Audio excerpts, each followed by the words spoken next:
দেরি করলে কেন এত? দেরি করলাম কোথায়, সময় মতো তো এলাম। তোমার ছোট মেয়ের গান শোনা ছাড়াও আমার অনেক কাজ আছে, বাড়িতে অনেকগুলো কাজ সামলে আসতে হয় তো নাকি।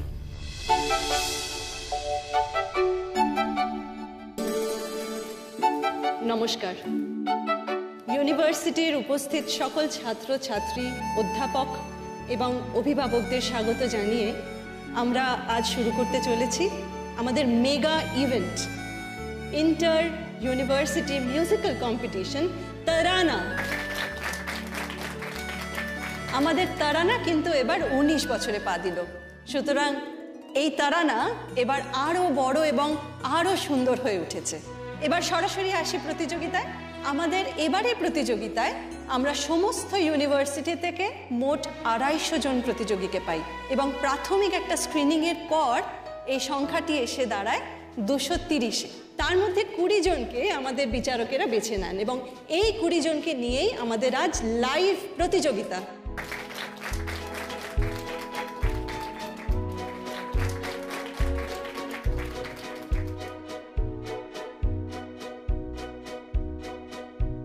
Participants attention please.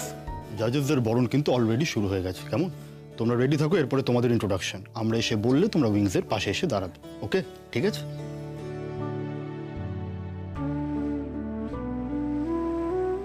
ইউনিভার্সিটি থেকে কয়েকজন প্রফেসর তো আসবেনি। নীলও কি আসবে? কালচারাল দিকটা তো নীলই দেখে। আমাদের এবারের প্রতিযোগিতায় বিচারকের আসন যারা অলংকৃত করছেন, আমরা এখন তাদের বরণ করে নেব। আর আমরা সত্যি গর্বিত আজ তাদের আমাদের মধ্যে পেয়ে। আমাদের প্রথম বিচারক বিখ্যাত শিল্পী সুমেধ। আদতে কলকাতার বাসিন্দা সুমেধের এখন বাস কিন্তু মুম্বাই। প্রচণ্ড ব্যস্ততার মধ্যেও গোটা একটা দিন কিন্তু উনি আমাদের দিয়েছেন, তার জন্য আমরা ওনার কাছে চিরকৃতজ্ঞ। দর্শক শ্রোতা বন্ধুরা, আমাদের প্রথম বিচারক বম্বে কাঁপানো সুমেধ। এই সুমেধকে এত কাছ থেকে দেখবো জাস্ট ভাবতেই পারছি না। গান গাইবো না ওকেই দেখবো? রিয়েলি? এই চল না উইংসের দিকটায় যাই। উফ কি সোয়াগ, আলাদাই ব্যাপার। চল চল চল চল। এই তোরা সবাই যাবি নাকি? চল চল চল চল চল। এই মেঘ, সবাই তো যাচ্ছে, তুমি যাবে না?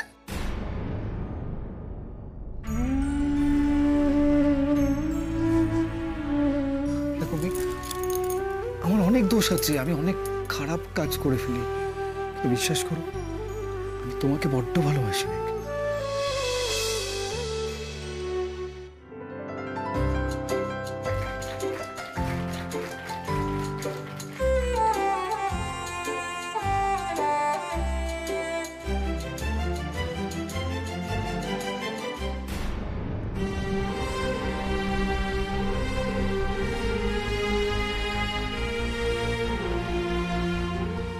কেন কেন কেন আমি ওর কথা ভাবছি? আমাকে তো অন্য কিছু ভাবতে শিখতে হবে। কেন পারছি না আমি এখনো? আমি কেন ভাবতে বসেছি নীল আসবে কি আসবে না? এবারে আমরা বরণ করে নেব আমাদের দ্বিতীয় বিচারক শ্রীমতী সর্বাণী সেনকে। আমরা সকলে মিলে এবার মঞ্চে আসতে আহ্বান জানাবো শ্রীমতী সর্বাণী সেনকে।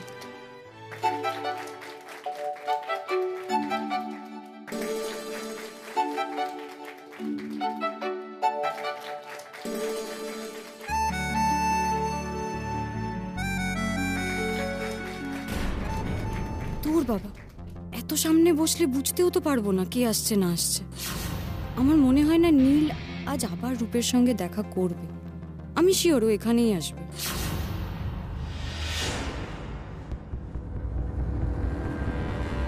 একদিন আপনার কাছ থেকে ওকে নিয়ে গেছিলাম, সেই জন্য আপনাকে একটা কথা জানানোর দায় আমার আছে। ডিভোর্সের পেপারটা আমি পাঠিয়ে দেবো। থ্যাংক ইউ নীল। এরকম একটা টক্সিক সম্পর্ক রাখার কোনো মানে হয় না। মেঘ, তুমি অন্যায় করেছো, তুমি রূপকে সিডিউস করেছো। আমি দেখেছি, তুমি লাল কিচ্ছু জানে না আমি কি দেখেছি। তাই ও এখনো বলে যাচ্ছে তুমি ঠিক, আমি ভুল। মেঘ, তুমি নিচে নেমেছো, তোমার চরিত্র আমার চোখের সামনে চলে এসছে। তুমি হাজারটা পুরুষের সঙ্গে সম্পর্ক রাখো।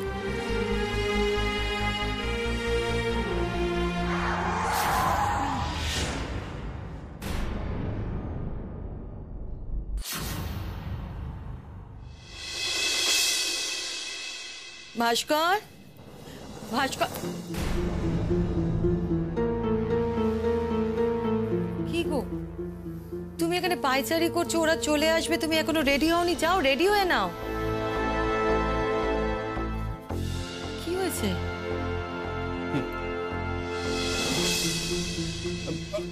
আরে আমার আবার রেডি হওয়ার কি আছে? আসুন না ওনারা, আসুন না। আরে বাবা, আমাকে তো দেখতে আসছে না। এই বাহ, বেশ লাগছে তোমায়। শোনো শোনো শোনো শোনো, কি হাত ছাড়ো। ছাড়বো কি? আরে বাবা, আমার বউকে এত সুন্দর দেখাচ্ছে, একটু আদর তো বানতা। যা তা, তোমার না সত্যি কোনো কাণ্ড জ্ঞান নেই জানো তো। ছেলে মেয়েরা এসে যাবে। আসুক না। শোনো, এখন না মজা করার সময় নয়, বুঝেছো? মজা কি করছি? আমি তো অ্যাপ্রিশিয়েট করছি। আরে বাবা, নিজের বউকে একটু অ্যাপ্রিশিয়েট করছি, করতে পারবো না? নিশ্চয়, কিন্তু তার আগে তুমি যাও গিয়ে একটু রেডি হয়ে নাও। আফটার অল তুমি গিনির বাবা। সেজতি,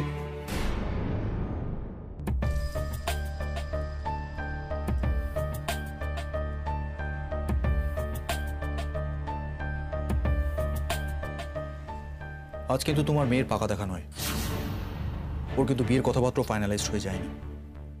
জাস্ট রূপের মা বাবা এই বাড়িতে আসছেন কিছু কথাবার্তা বলার জন্য, ঠিক যেমন গিনির অন্যান্য আর 5 জন বন্ধু বান্ধবের মা বাবারা এসে থাকেন। So take everything very normally, okay? একটা সত্যি কথা তোমায় বলবো ভাস্কর, আমি না সত্যি ভীষণ কনফিউজড। কি নিয়ে? সবটা নিয়ে।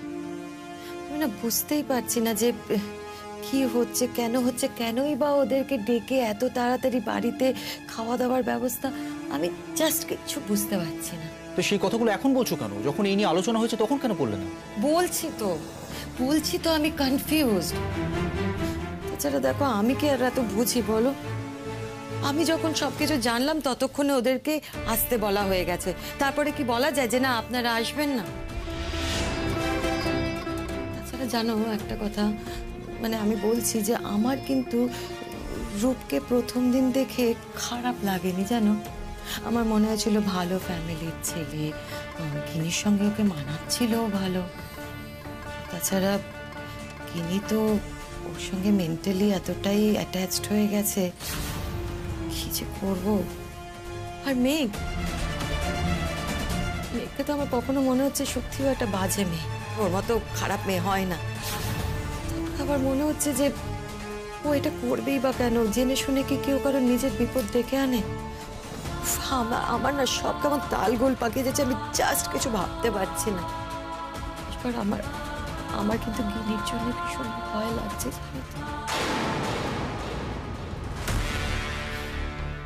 দেখো, আজকালকার মেয়ে যদি কিছু করে বসে, ওদের প্রেমটা আমাদের মতো নয়, বুঝেছো? আমাদের সময় যেমন প্লেটনিক লাভ ছিল, ওদের সেরকম নয়। ওই জন্য আমার খালি বারবার মনে হচ্ছে যে মেয়েটা যত তাড়াতাড়ি বিয়ে দিয়ে দিই তত তাড়াতাড়ি শান্তি। আমার জানো তো সবকিছু মিলিয়ে কেমন সব গুলিয়ে যাচ্ছে। ছোট, আয় তো একবার। শোনো না, বলছি যে তুমি প্লিজ একটু রেডি হয়ে নাও, প্লিজ, নাহলে কিন্তু গিনির খারাপ লাগবে।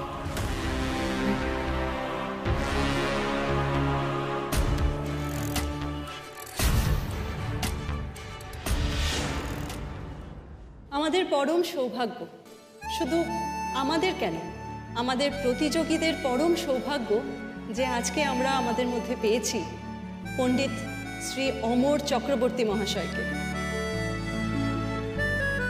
পণ্ডিতজি সম্পর্কে কিছু বলার মতো যোগ্যতা আমাদের কারোরই নেই, আমরা তার গুণমুগ্ধ।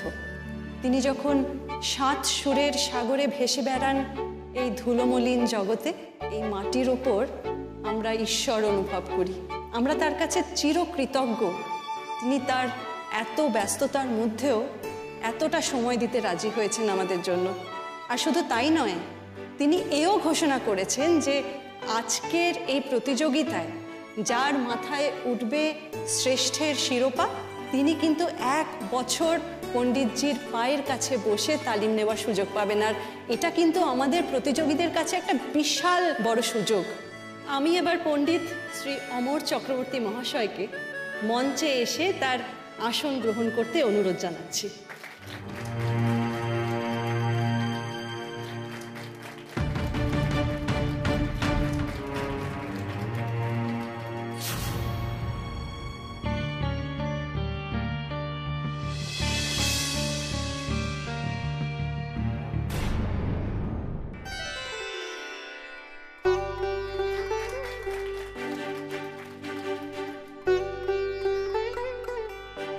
নমস্কার সুধীজন, আমাকে 2-4 কথা বলার জন্য ওনারা বলেছেন।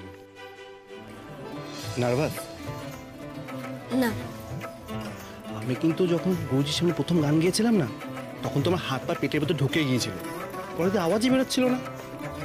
আমি প্রথমে সবাইকে ধন্যবাদ জানাচ্ছি আমাকে এখানে নিমন্ত্রণ করার জন্য, অনেক নতুন প্রতিভার গান শোনার সুযোগ করে দেওয়ার জন্য।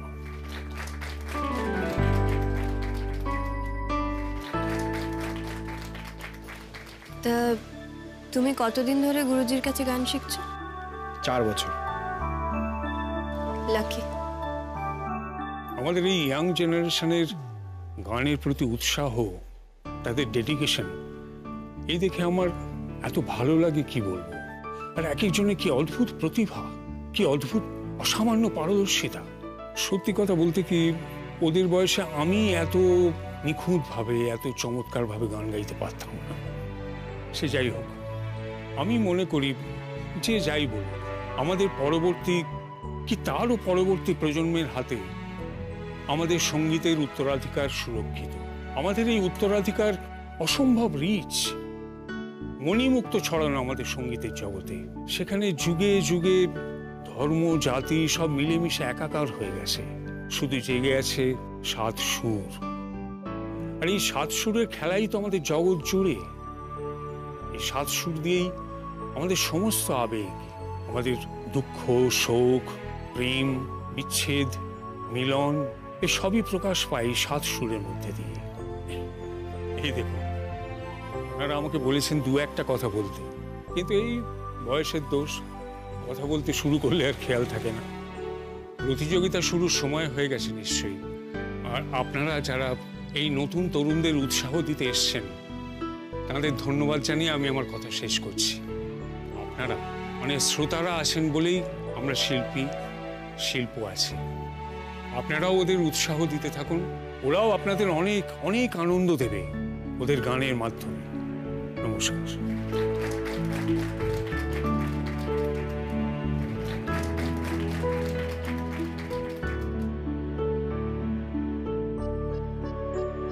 পণ্ডিতজি, আপনার কথা আজকের প্রতিযোগীদের কাছে মার্গদর্শনের মতো। আপনাকে অসংখ্য ধন্যবাদ এবং শ্রদ্ধা। আরও একবার এবার আমাদের প্রতিযোগীদের সাথে পরিচিত হওয়ার পালা। প্রথম প্রতিযোগী ঋষি অরবিন্দ ইউনিভার্সিটির সুচেতা সান্যাল। আমি সুচেতাকে মঞ্চে আসতে আহ্বান জানাই।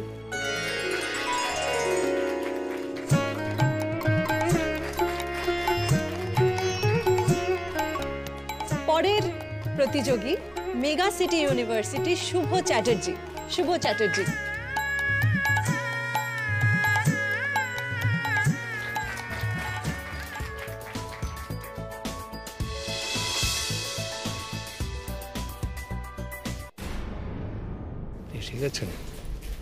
এসে গেছেন আপনি?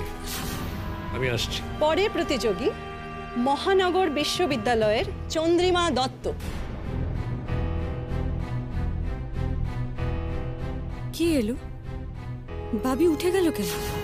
ভাবিকে ফোন করে জানিয়ে কে আসবে?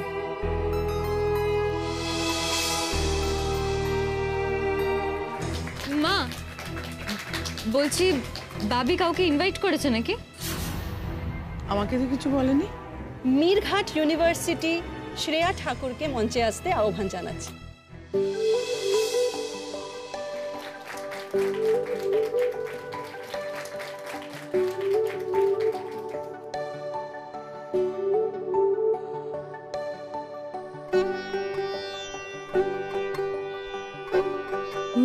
গড, ঠাম্মা এখানে, তাও আবার ভাবিকে ফোন করে। ব্যাপারটা একটু নাড়াচাড়া করে দেখতে হচ্ছে। নির্ঘাত মেঘের সঙ্গে এই মহিলার যোগাযোগ আছে। মা, আমি 1 মিনিট একটু আসছি। কোথায়? 1 সেকেন্ড, আসছি আমি। আমাদের পরের প্রতিযোগী সিটি ইউনিভার্সিটির মেঘ রায়।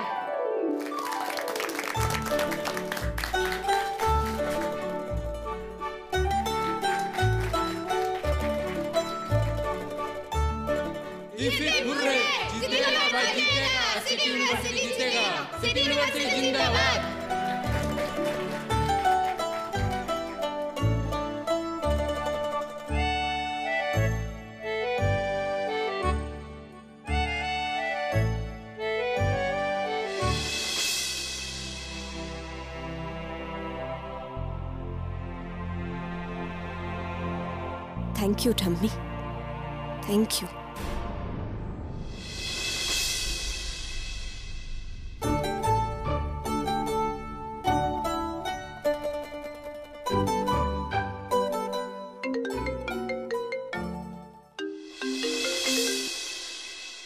হ্যাঁ ময়ূরী, বলো। না দাঁড়াও, আগে আমায় বলতে দাও। আমি কিন্তু আজকে খুব খুব দুঃখ পেয়েছি। তুমি কেন এলে না বলো তো? আমরা তোমাকে খুব খুব মিস করছি। জেঠিমণি, ময়ূরীদিকে বলো তো, অনেক গান শোনা হয়েছে এতক্ষণ। ওই তো প্যানপ্যানানি গান, এবার চলে আসতে এখানে। ও আবার কি কথা গিনি? প্যানপ্যানানি গান মানে?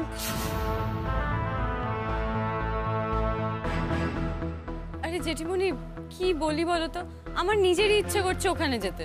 তা চলে এসো না, মানা করছে কে তোমাকে? তো গান তো অনেক শোনা হয়েছে নিশ্চয়ই এতক্ষণে। না না, এখনো শুরু হয়নি। আর কি বলতো, মেঘের গানের সময় আমাকে থাকতেই হবে, ওর তো একটা মোরাল বুস্ট দরকার হয়। আচ্ছা, তো যে কারণে আমি ফোন করেছিলাম, একটা কথা জিজ্ঞেস করার ছিল। ঠাম্মা কোথায় গো? কেন বলো তো, কি হয়েছে? কিছুই হয়নি। ঠাম্মা কি বাড়িতে? না না, মা একটু বেরিয়েছেন। কিন্তু কেন বলো তো, কি হয়েছে? তুমি মায়ের কথা কেন জিজ্ঞেস করছো?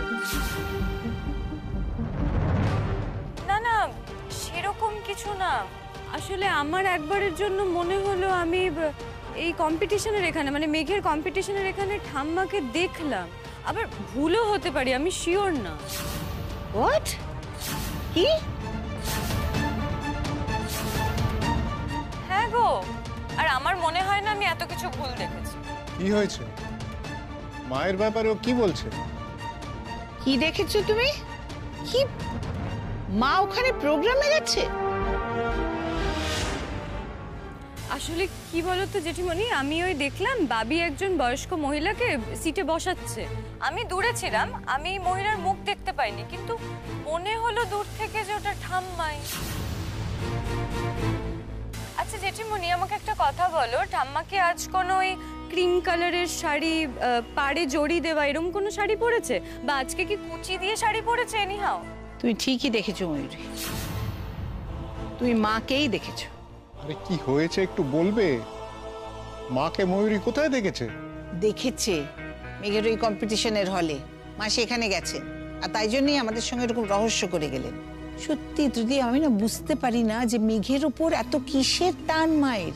হু ইজ মেঘ, হু ইজ শি? এটা এরকম একটা খারাপ মেয়ে, আমার নীলের জীবনে একটা অভিশাপও।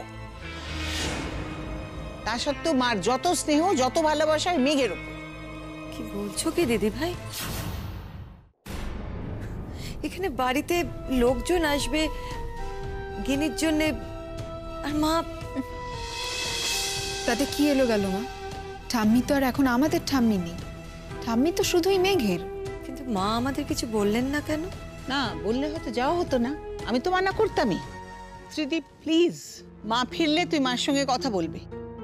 আজকে রূপ আসবে, রূপের বাবা মা আসবেন, সেসব সত্ত্বেও মার কাছে কি বেশি ইম্পর্টেন্ট হলো না মেঘের ফাংশনে যাওয়া? আরে বাবা ফোনটা তো রাখো, ফোনটা হাতে নিয়ে। আমার আমার মাথা ঠিক নেই ত্রিদীপ, তোমার মা জাস্ট আমার মাথা ঠিক রাখতে দিচ্ছেন। হ্যাঁ ময়ূরী, ময়ূরী সরি সরি, আমি জেঠিমণি আই এম রিয়েলি সরি গো, আমি তোমাকে খুব ডিস্টার্ব করলাম তাই না? আরে তুমি কেন সরি বলছো? তুমি তো যা দেখেছো সেটাই বলেছো, বানিয়ে তো কিছুই বলনি। জেঠিমণি তুমি ঠাম্মার ওপর বেশি রাগ করো না কেমন? দেখো ঠাম্মারটা কম্পিটিশনের ব্যাপারে জানার কথাও নয়, মানে জানবে কি করে, আর যাওয়ার কথাও আসে না। নিশ্চয়ই মেঘই ঠাম্মাকে ইনভাইট করেছে, আর ঠাম্মির পক্ষেও সেটা না করা সম্ভব হয়নি। খুব ইরেসপন্সিবল একটা কাজ করেছে। এইভাবে একা একা ঠাম্মিকে যেতে বলা উচিত হয়নি। ওর যখন বলারই ছিল ও তো আমাদের একবার জানাতে পারতো, তাই না? না না, সেই বোধটাই তো ওর নেই। ও তো আমার সঙ্গে একটা অঘোষিত লড়াইতে নেমেছে না, আমার পরিবারের মধ্যে একটা ভাঙন ধরাবার চেষ্টা করছে। আমি ঠাম্মার দিকে নজর রাখবো না, সেটা যে তুমি করবে সেটা আমি জানি Mayuri, but I say how dare she Mayuri. Meenakshi ফোনটা আমাকে দাও তো, দাও আমার। দে তো।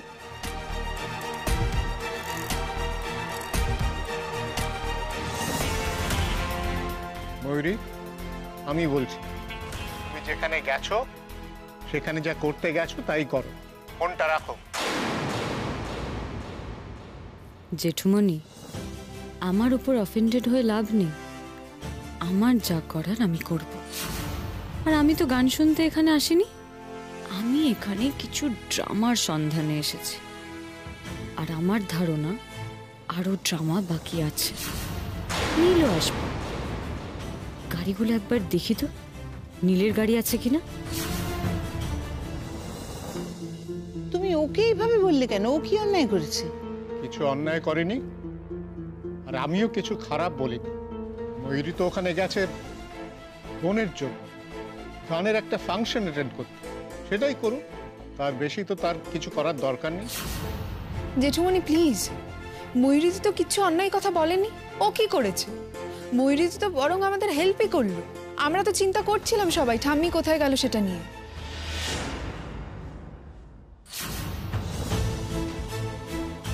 না, নীলের গাড়ি তো এখানে নেই, কাকুমণির গাড়ি রয়েছে। এটায় ঠাম্মা এসেছে, নীল কি তাহলে সত্যিই আসবে না?